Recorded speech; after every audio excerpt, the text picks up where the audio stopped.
નમસ્કાર મિત્રો, જય શ્રી કૃષ્ણ, રાધે રાધે, હર હર મહાદેવ. હું છું તમારો મિત્ર ડોક્ટર રોનક ભીમાણી અને મારા બધા પ્રિય દર્શકોનું મારી ચેનલ હેલ્થ હેબિટ્સ પર હાર્દિક સ્વાગત છે.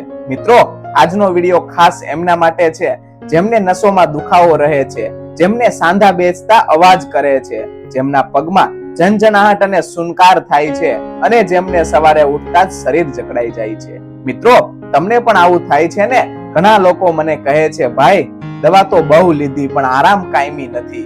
તો મિત્રો, આજે હું તમને એક એવું આયુર્વેદિક રહસ્ય જણાવવા જઈ રહ્યો છું જે વર્ષોથી આપણા દેશમાં વપરાય છે અને તે છે ફક્ત દૂધ અને અશ્વગંધા. હા મિત્રો, એ જ અશ્વગંધા જેને આયુર્વેદમાં તાકાત, નસો અને હાડકાનું અમૃત કહેવાય છે. તો મિત્રો, વિડીયો આખો અંત સુધી જરૂર જોતા રહેજો, કારણ કે છેલ્લે હું એવી વાત કરીશ જે લગભગ 90% લોકો ભૂલ કરે છે. તો ચાલો મિત્રો, વધારે મોડું ન કરતા વિડીયોની શરૂઆત કરીએ. પરંતુ વિડીયો શરૂ કરતા પહેલા તમને એક નાની એવી વિનંતી છે કે જો હજુ સુધી તમે વિડીયોને લાઈક નથી કર્યો તો વિડીયોને લાઈક કરો અને તમારા મિત્રો, પરિવારના સભ્યો તેમજ ઓળખીતાઓ સાથે જરૂર શેર કરો. મિત્રો, પહેલા સમસ્યાને સમજીએ, કારણ કે કારણ સમજશો તો ઉપાયમાં વિશ્વાસ આવશે. ચાલો સૌપ્રથમ સમજીએ કે નસનો બ્લોકેજ એટલે શું.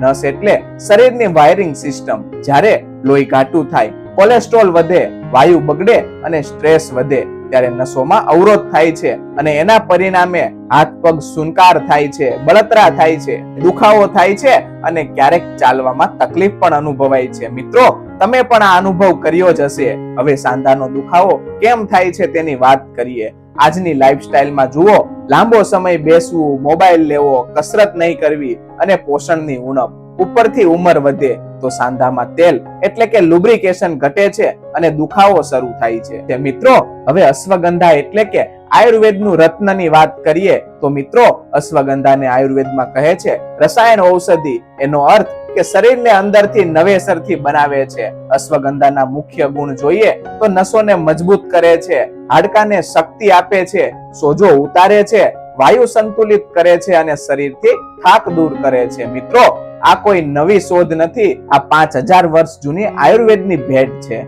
મિત્રો, ઘણા લોકો પૂછે છે, અશ્વગંધા પાણી સાથે લઈ શકાય? હા મિત્રો, લઈ શકાય, પણ દૂધ સાથે લેવાથી અસર ડબલ થાય છે. તેના કારણની વાત કરીએ તો દૂધ અશ્વગંધાને શરીરમાં ઊંડા ભાગ સુધી લઈ જાય છે. હાડકા, નસ અને મસલ્સ એમ ત્રણેય માટે કામ કરે છે. અશ્વગંધાના દૂધ સાથે પીવાના ફાયદા તો જોયા, પરંતુ તેને બનાવવાની સાચી રીતની વાત કરીએ તો સામગ્રીમાં 1 કપ ગરમ દૂધ લેવાનું છે, અડધી ચમચી અશ્વગંધા ચૂર્ણ લેવાનું છે અને ઈચ્છા હોય તો ચપટી પર ગોળ લેવાનો છે. હવે દૂધ હળવું ગરમ કરો, ત્યારબાદ તેમાં અશ્વગંધા ઉમેરો અને સારી રીતે મિક્સ કરો. રાત્રે સૂતા પહેલા પીવો. મિત્રો, આ ઉપાયમાં નિયમિતતા સૌથી મોટી દવા છે. અને હવે પ્રશ્ન થાય કે કેટલા દિવસમાં પરિણામ મળે? તો મિત્રો, સાચું કહું, શરીરને વર્ષોથી નુકસાન 1 દિવસમાં નહીં સુધરે, પણ 10 દિવસમાં સારી ઊંઘ આવે છે, 20 દિવસમાં જકડાશ ઓછી થાય છે, 40 દિવસમાં દુખાવો ઘટે છે અને 90 દિવસમાં મોટો ફેરફાર થાય છે. મિત્રો,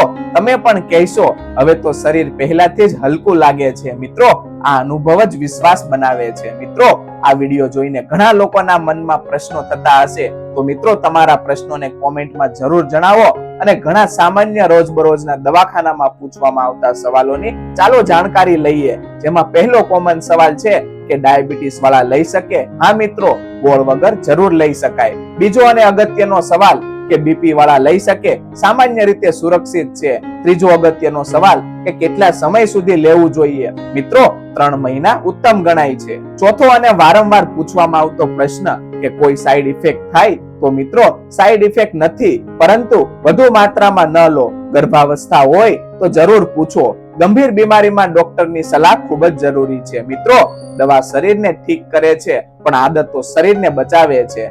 નાની શરૂઆત કરો આજ રાત્રેથી જ. દૂધ, અશ્વગંધા અને નિયમિતતા. બસ મિત્રો, આજના વિડીયોમાં આટલું જ. જો મિત્રો તમને આ વિડીયો ગમ્યો હોય તો લાઈક કરો, તમારા મિત્રો, પરિવારના સભ્યો કે સંબંધીઓ સાથે જરૂર શેર કરો, જેથી દરેક વ્યક્તિ પોતાના સ્વાસ્થ્ય પ્રત્યે જાગૃત થાય.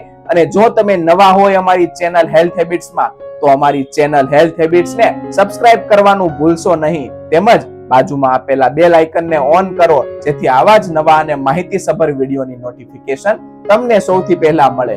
મિત્રો, વિડીયોમાં અંત સુધી જોડાવા માટે આપ સૌનો ખૂબ ખૂબ આભાર. સ્વસ્થ રહો, ખુશ રહો અને જીવનનો આનંદ માણો.